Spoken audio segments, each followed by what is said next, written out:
आज हम लोग पॉपुलेशन और अर्बनाइजेशन जो कि एक टॉपिक है आर एग्जामिनेशन का, उसमें से पहले अर्बनाइजेशन जो एक छोटा सा टॉपिक है उसको पहले कवर करने का कोशिश करेंगे। तो ये पहला वीडियो है, लेट्स स्टार्ट। तो अर्बनाइजेशन हम दुनिया से शुरू करेंगे, फिर भारत की ओर चलेंगे, ठीक है। तो यूनाइटेड नेशन ऑर्गेनाइजेशन यूएनओ का एक डिपार्टमेंट है इकोनॉमिक एंड सोशल अफेयर का, जो कि हर 2 साल पर एक रिपोर्ट रिलीज करता है जिसका नाम है वर्ल्ड अर्बनाइजेशन प्रोस्पेक्ट रिपोर्ट, ठीक है। इस रिपोर्ट में क्या होता है, लेटेस्ट पॉपुलेशन मतलब जनसंख्या के जो भी एस्टिमेट और आंकड़े होते हैं वो होते हैं, ठीक है। इसमें 2 चीज़ बताई जाती हैं कि वर्ल्ड का जो नगरीय और ग्रामीण क्षेत्र क्या है और जो भी नगरीय संकुलन है वो कितने हैं। तो देखिए, नगरीय संकुलन क्या होता है, यह एक एकीकृत क्षेत्र या कई कस्बों से बना हुआ शहरी क्षेत्र है जो आपस में एक दूसरे से जुड़े होते हैं। यह एकीकृत शहरों का एक अत्यधिक विकसित स्थानिक रूप होता है, जैसे कि ग्रेटर मुंबई। अब जैसे ग्रेटर मुंबई में आप देखेंगे तो मुंबई, थाने, ये सब आता है। दिल्ली में देखेंगे तो south Delhi, east Delhi, north Delhi ऐसे करके आता है ना, लेकिन सभी ये जो क्षेत्र है उनको मिलाकर ये दिल्ली बनी हुई है, ठीक है, न्यू दिल्ली। अब इसमें क्या होता है कि ये जो शहर होते हैं वो इंपॉर्टेंट कैरियर्स होते हैं, जैसे कि जितनी भी इकोनॉमिक जो एक्टिविटीज़ होती हैं, जो विकास होते हैं आर्थिक, वो इन्हीं से जुड़े होते हैं, ठीक है। ये शहर क्या करते हैं, हमें लेबर देते हैं, नॉलेज देते हैं, नॉलेज का इनपुट कराते हैं और मार्केट में भी मतलब नए नए निवेश करते रहते हैं। तो जो 2018 में रिपोर्ट आई थी उसका नाम था, जो मतलब ये लास्ट रिपोर्ट थी जब तक आई है 2018 में आई थी, उसका नाम था world urbanization prospect the revision. इस रिपोर्ट के हिसाब से 55.3% जो दुनिया का जनसंख्या है दुनिया की, वो शहरी क्षेत्र में रहती है, अर्बन एरिया में रहती है। और इंडिया जो कि दक्षिण पूर्वी एशिया का भाग है, वहाँ की 48.2% जो जनसंख्या है वो शहरी क्षेत्र में रहती है। अगर सिर्फ एशिया की बात करें तो एशिया की जो पूरी जनसंख्या जो है 49.9% शहरी क्षेत्र में रहता है।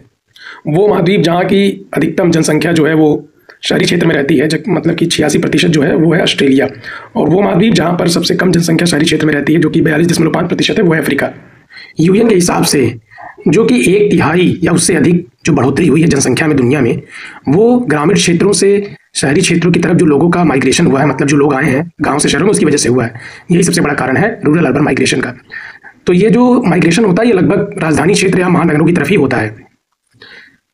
अब दुनिया में किन देशों में या द्वीपों पर सबसे ज़्यादा जो है नगरीय क्षेत्र है ग्रामीण की तुलना में, वो है नॉर्थ अमेरिका, फिर Latin America, Caribbean, Europe, Asia and Africa.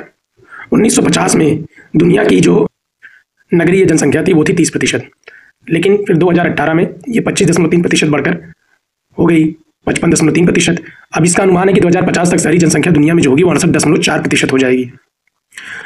तो कुछ ऐसे भी देश है जहाँ पर 100% जो है नगरीय जनसंख्या ही है, जैसे Monaco, Cayman Island, Saint Martin, Singapore, Bermuda, Gibraltar, Kuwait. दुनिया की जनसंख्या में सबसे अधिक ग्रामीण जनसंख्या वाले लोग भारत में ही रहते हैं, उसके बाद फिर चाइना में। जनसंख्या जनगणना 2011 के हिसाब से भारत में जो नगरीय जनसंख्या है वो 83.37 करोड़ है इस समय।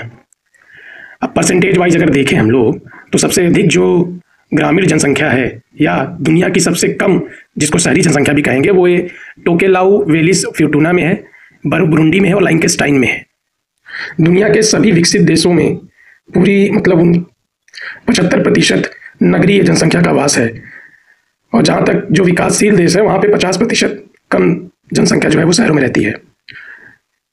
वर्ल्ड अर्बन पॉपुलेशन रिपोर्ट 2018 के अनुसार सिर्फ 3 देश ऐसे हैं दुनिया में जहाँ पर 33.09% जो जनसंख्या है वो नगरीय है, वो है इंडिया, चाइना और नाइजीरिया।